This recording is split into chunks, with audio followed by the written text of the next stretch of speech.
ใช่ไหมก็เป็นรักครั้งแรกทุกคนอ่ะใช่ไหมฮะเราก็เจอไม่มีรักครั้งสุดท้ายนะครับ มีรักครั้งแรกขอบคุณและสรรเสริญพระเจ้านะครับก็นี่ก็เป็นบทเพลงหนึ่งที่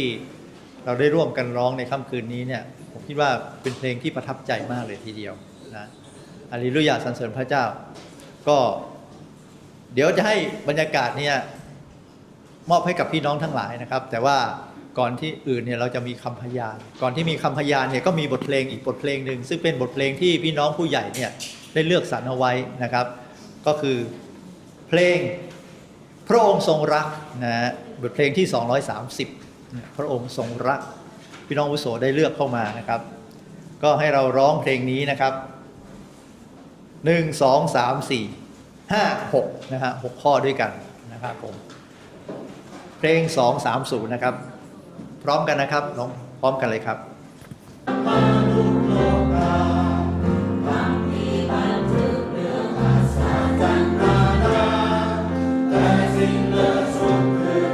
Yesu